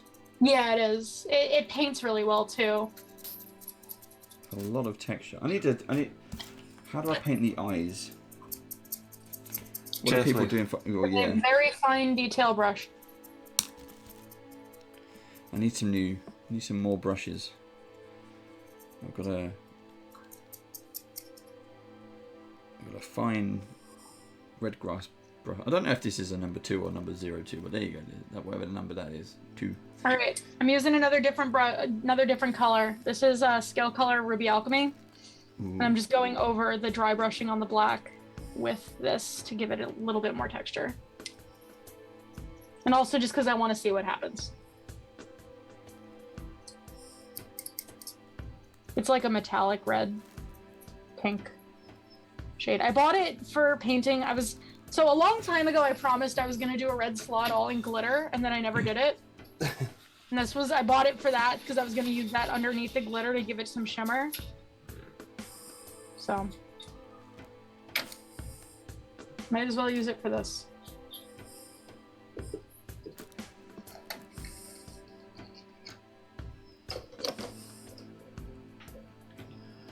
Oh, that's actually doing really cool stuff.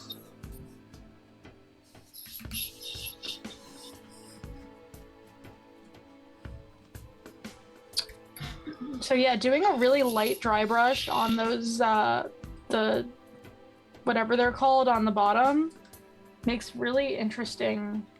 And again, it's a little hard to catch it on the camera, but it looks really nice.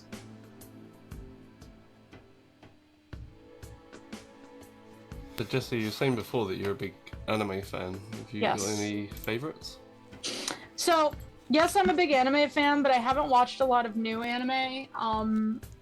I kind of go back and forth with it. I will admit, I am a crotchety old anime person who's like, easily frustrated by things that get too popular. When I was going to conventions in like high school, there would be like the certain animes that would get really, really popular at one time, and then everybody would cosplay them, but then they would also be insufferable. And that is not to say that you shouldn't like these things. It's just the people who would end up falling in love with some of these animes would be just very, what's the word I'm looking for? Inconsiderate of other people. They would get really into whatever they were doing and then like not pay attention to the things around them and cause problems. And so it got really frustrating, and that's kind of why I took a break from watching new anime. But some of the anime that I think are great that are underappreciated, Kino's Journey, there's 2 of them. It's this really great, like, I don't even know how to describe Kino's Journey. It's sort of like a existential kind of anime where the main character, Kino, goes around on a motorcycle that's sentient, and they meet all this people in like this post-apocalyptic world. And there's like a new one and an old one, and so the older one is the one I really enjoy. And I will say, I do apologize, I probably sound like I'm being kind of gatekeepy here by being a little frustrated with people, but I think that everyone should get into whatever anime they like. I think that, if you fall in love with something, enjoy it and have a lot of fun. It's just really, to me, it was a matter of, there are other people there to enjoy things too, and I think that being respectful of the people around you is a really important thing at conventions. Yep. And that, but Kino's Journey is great. I'm sorry for going on a rant there. And again, like I said, it's not that I think anyone shouldn't enjoy things. It's just that I took a break for a while because I was in my own head about getting frustrated with people, and that's my problem. It's not their problem. That's my own issue.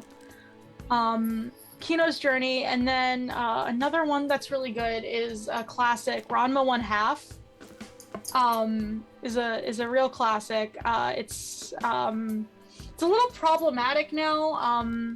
It's about a boy who transforms into a girl when they get when they fall into water. Depending on the temperature of the water, but everyone turns into different things. It's a little problematic now, but it's a great series. It's very funny.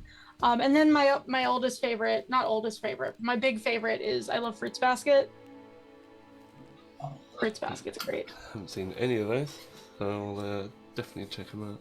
They are all fantastic. Fruits Basket is about a family that turns into zodiac animals, Chinese zodiac animals, when they get hugged by the opposite sex. Again, a little problematic of a concept now, but something like the series is really beautiful. And I really recommend it.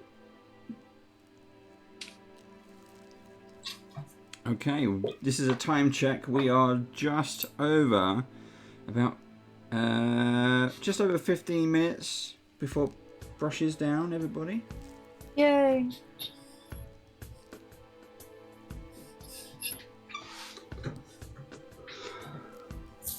Alright, so I'm gonna let that dry. It is a mess, but that's okay.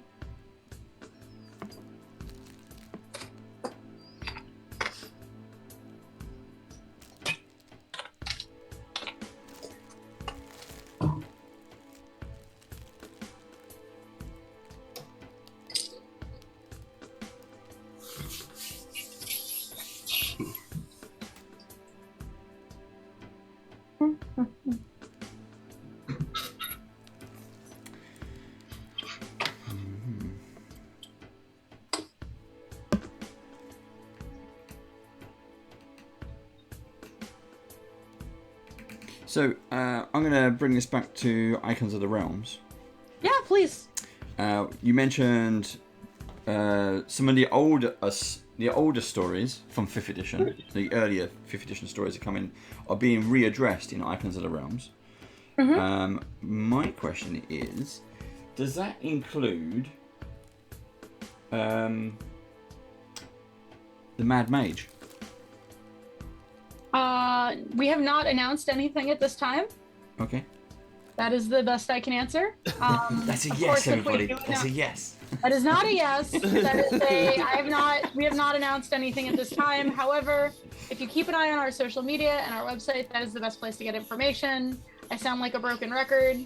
Are they coming out in order?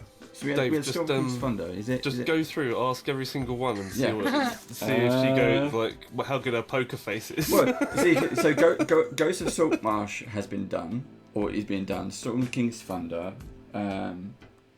What else is there? Waterdeep had a really good series anyway. So I don't think. The Waterdeep set was the first D&D set that came out actually when I was working at WizKids. But we have announced the box sets for that. So that's the one that I can say for sure we're doing. We're looking at April release for those. But it's box sets of Waterdeep. I love that Dave stopped fishing. But that is all you will get out of me.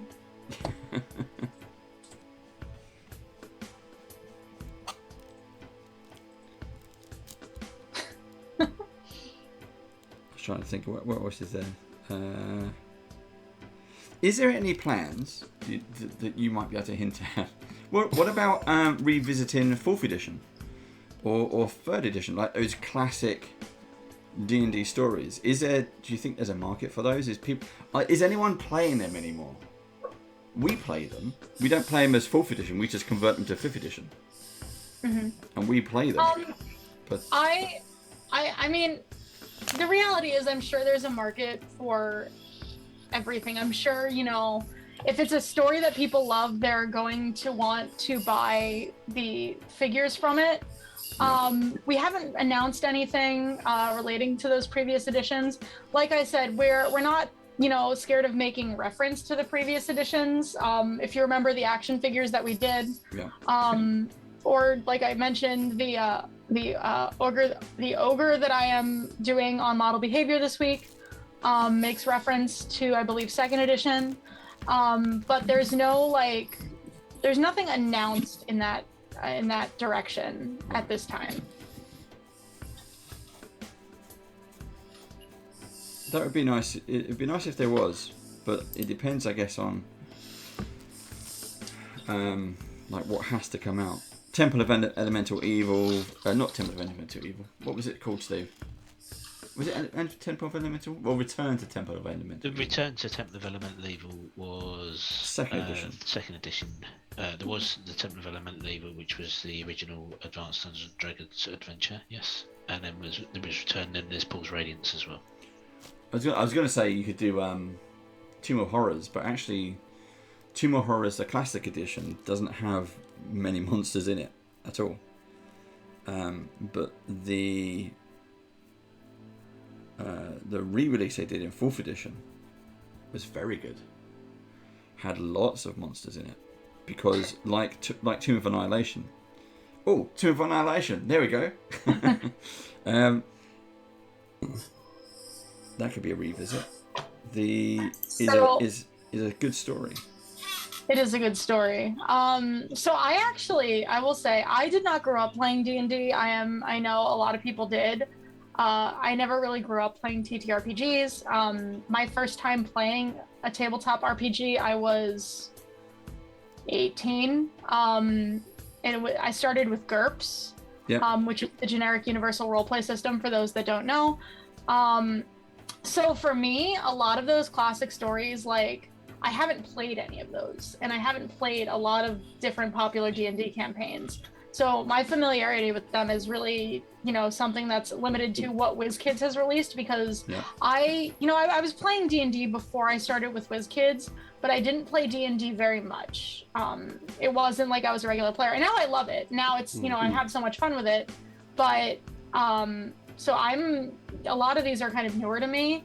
I learned a lot about D&D reading Ready Player One. Yes. When that book came out, there was the whole thing with the what was it? The Tomb of Horrors. Yeah. It's one of my boys' favorite movies. Which they changed in the movie. But I remember that, and I learned a lot about D&D through that when I didn't know much. But just so, for me, a lot of these stories are like, I want to, like Storm King's Thunder, I've never played, I want to play it. Right now I'm doing 2 campaigns. I'm doing a campaign in Eberron, and that's been a campaign I've been doing for a couple years. And then I also am in a campaign in, oh gosh, it's the setting for L5R. Mm-hmm. And I forget the name of the actual setting, but I'm doing a campaign there as well. And it's a lot of fun. I love the creativity of it. The Storm King's Thunder, you will like. It is I think it's the best adventure in 5th edition, because it's you travel all around the continent of the Sword Coast in Forgotten Realms. You travel all the way around. You visit different cities. It's mountains, deserts, snow caps, the sea. You go everywhere and every environment, and it's a great adventure, much like Lord of the Rings, where you've got your company of heroes, and you're just chasing clues and chasing stuff across the continent, and it is fantastic. It's very cinematic as well. I like that. That sounds right up my alley, so I'll have to check it out. So if you like that, get in touch with Theo, Gallant Goblin. Okay. Because we play, it's an offline game, but we're currently playing Storm King's Thunder, so I get to play it rather than DM it. Theo is the DM. Go and have a chat with him. Yeah, I'll reach out. Yep. It is. And Theo, if you're watching story. this and I haven't reached out to you yet, send me a Twitter message. We'll talk. I only started in 5th edition as well, so I was pretty late to the party. I'm just gonna touch this bad boy up while I'm here.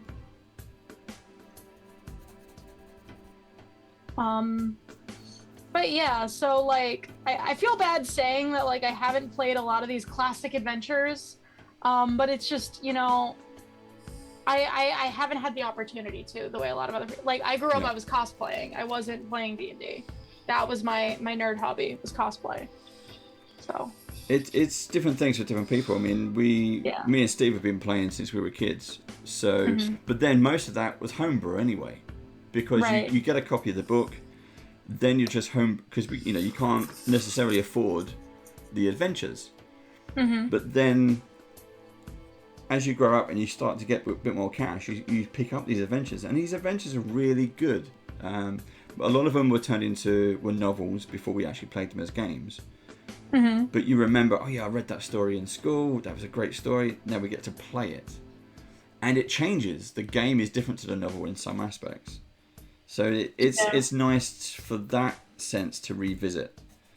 But there are some fantastic stories out there, really proper. What was originally stories inspired by Lord of the Rings, stories inspired by Conan. And you can go on those epic, heroic adventures. And they're just amazing. That sounds really cool. So if anyone's who's only ever played 5th edition, just play the older stories. It's just, get the stories, but play them in 5th edition rules. And there are companies out there who will convert it for you. Go on to DriveThruRPG, and there's people who have converted those classic stories as well, which you can pick them up for a few quid. So it's definitely worth trying. Maybe I'll even look into DMing some of them, just because I'm my FLGS actually asked me recently to head up basically a beginner D&D game for like teenagers that want to get into D&D, and so my plan was to do basically like kind of like a Stargate thing where you have like a central town, and then they go through these portals into these different one-shot adventures. That way they still get the experience of having the town and the inn and all of that, but they get to experience different adventures and not have to worry about dropping in, dropping out. That's cool. Which is what was my big thing. So I've been pulling a lot of one-shots for that, but maybe I'll do some longer stories where they have to do it over multiple sessions, but can still do a drop-in, drop-out thing. Yep. I mean, that's what D&D Adventures is all about. So D&D Adventures, which is kind of like an ongoing story arc. Short, 2-hour adventures that you can do in a store where you don't know who's going to turn up. Those are the Adventurers League things, right? Yes. Yeah. So the Adventurers League, exactly the same thing. It's stories that you can connect. They can have pre-gen characters if you want to, or they can sit down and jump in with their character, and they just go on an adventure. Yeah. My very first D&D game wasn't actually, no, that's not true. My very first D&D game that was that I remember playing, because like I played it before this, but I don't remember a lot of it, was an Adventurers League game where I dropped in at like level 12 and had to build a character, and my character sheet, if I still have it somewhere, maybe I'll post it. It was hilarious. And what was funny was I asked my friend, I was like, can you give me, I explained what I wanted my character to be. And I was like, can you give me, not sure what, I wanted to multi-class. And I was like, I'm not sure what multi-class to pick. And I explained the character. The way I explained the character was I wanted them to be someone who basically made a pact with a devil or a demon to be able to sing really beautifully, but then no one remembered their thing as a consequence. Like no one remembered their performances as a consequence of the pact. And now, to me, the obvious multi-class to that would be Warlock, right? Like I wanted it to be very thematic. My friend told me to make a wizard, and to this day, I'm still mad at them because I'm like, this makes no sense thematically. Because I didn't care about the mechanics, I just cared about wanting something really thematic. Yeah.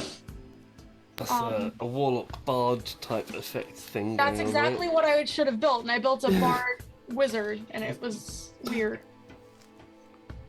But I had Shape Water, and it helped us almost take down a Kraken. But then not, because it ran away when it had 1 hit left, basically.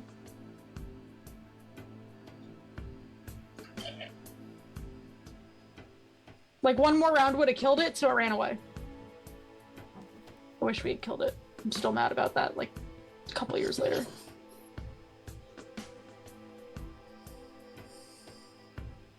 That's a bit of a cheap DM trick, that. Yeah. like practically it makes sense. Like a monster is about to die, of course it's gonna try and run away. But yeah, a sentient creature is supposed to run away, but to take a Kraken kill away from a party. it hurts. That's tough. I'm still mad about it. I saw one that was like a DM whose party basically spent ages. They're like really low level, and they managed to kill this 9-foot ogre. And then once they killed it, the local townsfolk came running out and were like, "Yay! You killed the small one!" Oh god! You killed the baby. Its mum's really gonna be pissed off now. Yeah, it's just like my party just turned like the what?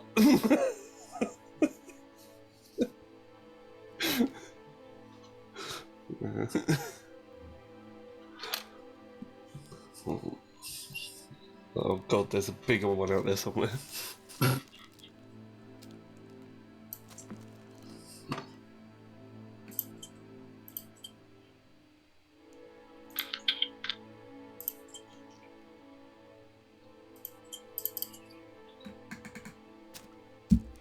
Okay, we are in the last few minutes. We are paintbrushes down. And we get to be judged. Yay! Just what I love, being judgmental.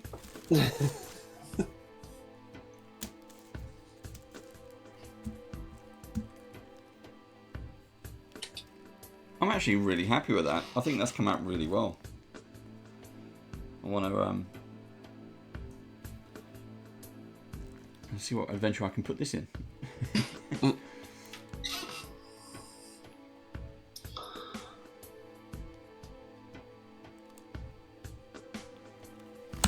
I think the problem with the shifter paints is that I like them so much that I have to resist using them on every single thing that I paint. That's how I feel about the color pink. They are lovely. They are very, very clever. Right, let's get some of this out of the way. Yeah, like there's a reason why I painted my Necrons using shifter paints, because they're just amazing. Have you used them in a like a competition game? Yeah, I took them to the London GT. Did people look and go, "Wow"? Did you get the effect that you wanted? Yes, very much so. The adoration. Fans. How did you do that? What a shifter paints. The shifter paints. There's a painting competition we have here called Jersey Devil Paint Competition. And I wanted to enter this year, and I didn't get to because I was performing that weekend. Because, of course, I was. But there was apparently one category, I forget, it was for like a specific game that no one else entered, and I'm like, damn it, if I had been able to go, I would have been able to win. I can say I won a painting competition. Okay, I think somebody else was talking about that. I think it might have been Rick when he was on. That Jersey Devil? Yeah, I think so. That's at my FLGS, so it probably goes there. Mm-hmm. So I think there would be no other way I'd know about it otherwise. I think we are about there, everybody. It is paintbrushes down, and first up, we're just gonna Jess, if you show off your painting, sure, and then you can get to judge us. See, straight away that black and blue just pops, doesn't it? Isn't it cool?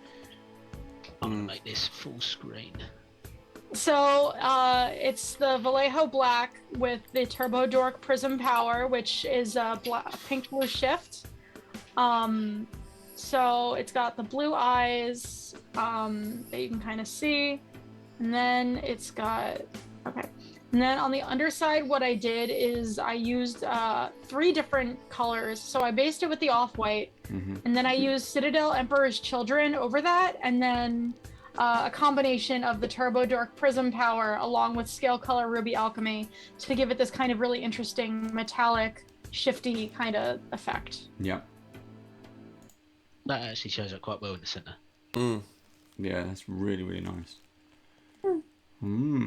Okay, should we just go around the houses? Okay, so Jessa, what you get to do is you get to judge. Okay. So you get to pick the gold star. So let's see if this works. Also, Eric Frankhouse is here, and I'm so sorry I forgot my brick. Hey, how you doing, Eric? Not that we've been talking about you much. Whole conversation about bricks. Right, so I used for the first time, I used shifter paints. Now what's really weird is on camera it kind of looks purple, but in my hand it is blue. It is like a navy blue, like the handle blue, because that looks blue on the camera. I also did probably won't be able to tell. Let's have a look. So I did pink underneath, and then I did a darker pink directly in the middle, which I think is, I'm not sure if is the mouth. I hope it's the mouth anyway. But anyway, it's pink. And then I've dry brushed the pale flesh colour on really suckers. And that has highlighted them actually quite well. I don't know if you can see that. You kind of got a mismatch of colour. I can sort of see it, yeah. So, yeah. And then I've got an eye in there. So it's a pale flesh for the eye. Once I get it too close, it goes out of focus. But, yeah, there you go. It's a little bit tacky at the moment because that is still drying. But that is... I'm pleased with that. That's come out really nice. And also with, as we said, with the clear base, you're going to be able to see that. I mean, that looks horrible. Like, coming after you. Well, he's going to face hug someone. Like, yeah. I like the way that pink in the middle has come out well, actually. You can see the So difference. I dropped the pink right in the middle, and then I dry brushed some of the darker pink around it to try and pick up those. Like there's indents there, going all the way around. But yeah, that's try to get as close as I can. But yeah, that's come out really nice. I'm quite impressed with that. You've done the detail on the bottom really nicely, actually, because you've done the dark bits on the webbing. Yeah, I went in separately. Which I now suddenly realise should have been dark, and I haven't. I slapped the paint on the bottom. No, I went back in and tied it up. Well. Yeah. Yeah. No, that looks good. So yeah, I'm impressed. I like that one. That's right. So let's go, Steve. Alright, let's pin myself so I can actually see it. I'm liking Steve's. I saw it earlier on. Right, so I'll do bottom first. I did a really dark purple on the bottom, and then wet blend. So I did Hex Lichen, which is a dark purple, and then Warlord purple, which is sort of a brightish pink. Yeah. And I blended it, and I tried to get the ends the lighter colour, but then I put loads of black wash on it, and it sort of darkened up the whole thing, so it ended up being the same colour. So then what I did is I dry brushed a squid pink on, and worked out from the centre, and ended up with pale flesh. It almost looks metallic. It looks alien. It looks more alien. Yes, yeah. And then the top I'm most pleased with. So that's that focus now. There we go. That looks better. So I started with Imperial Blue and Dark Green, and wet blended them together.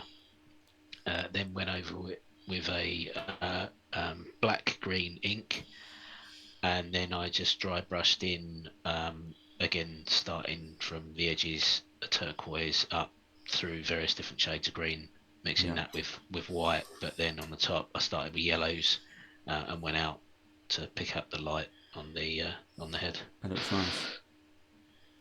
nice. It looks more real, doesn't it? I was trying to capture it emerging from the water, so that was the idea behind where the light picked up. Yeah, that's nice. I like the top. Top's my favourite bit. Cool. Okay, over to Joe.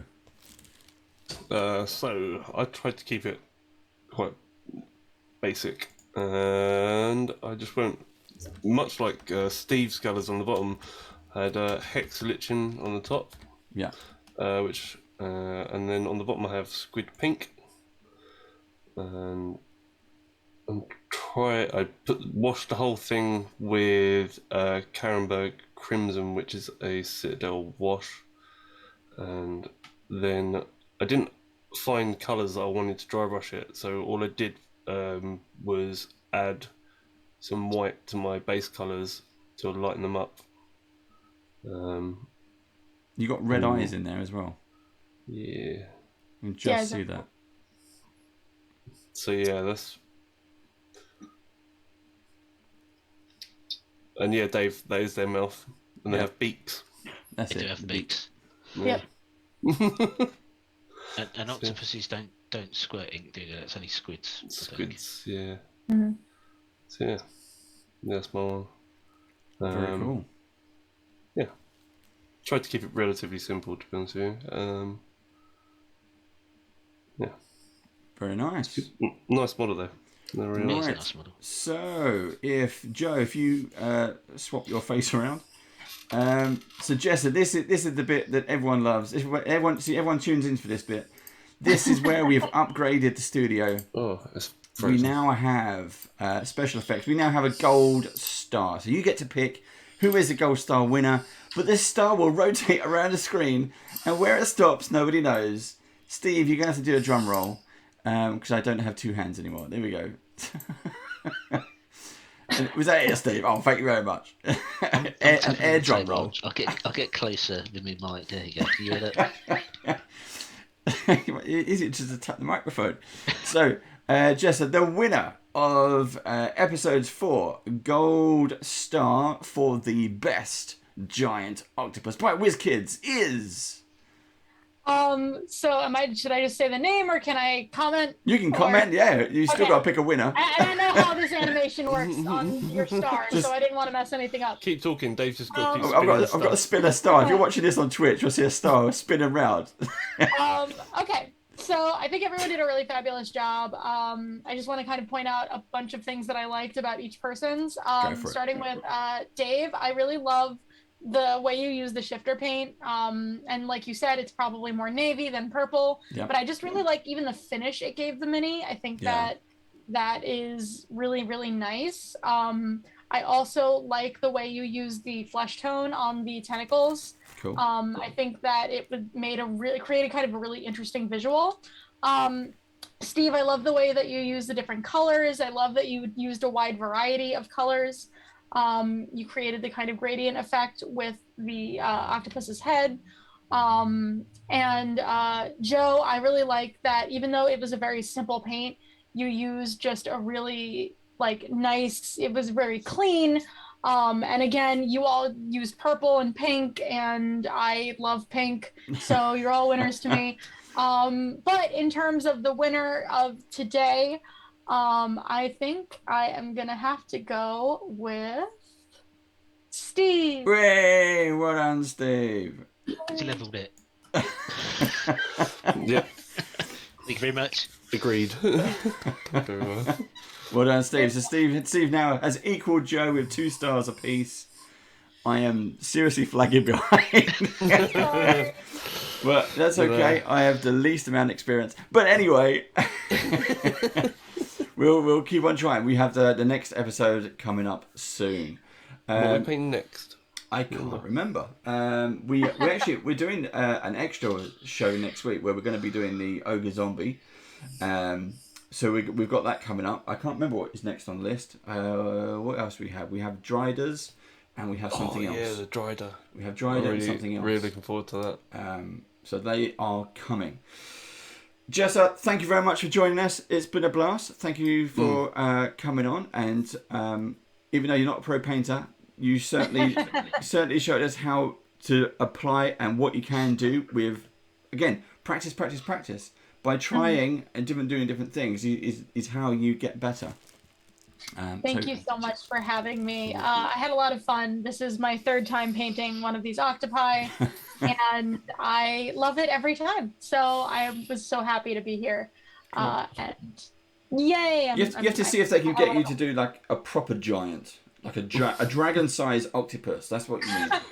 Yeah. And then you'll be painting there for ages. I am writing that idea down because I would try it. I would love that. Yeah, or like a giant octopus on the boat, just attacking the boat. That's what you need. Not a kraken, a giant octopus. I know you can't see what I'm looking up at, but I have the boat, the ship right up on my shelf right next to me. And now I'm just imagining that, and it would be so cool. Proper 20,000 leagues under the sea, just giant squid monster. That's what we need. Oh my gosh, that would be amazing. I mean, you could do that with the unpainted Kraken because it has the tentacles. Yeah. So you could start that, and now we just need an octopus to attach it to. Yeah, I think that'd be great. I think it's or just a miniature of a ship, and then we can put it into into the grass. That's what we need. Joe's got loads of them. Oh yeah, his Armada ships next to. That could have been your trick for winning this week if you pulled one of them ships out and put it somewhere. There you go. Just super glue it to the front of it. Hey. And then take some photos. We'll do that. Yeah. Right. Everybody, thank you very much for joining us. We will see you again next time. Check out all of our videos over on youtube.com/bandofbadgers. And until next time, stay safe, be well, and we'll see you again soon. Bye-bye. Bye.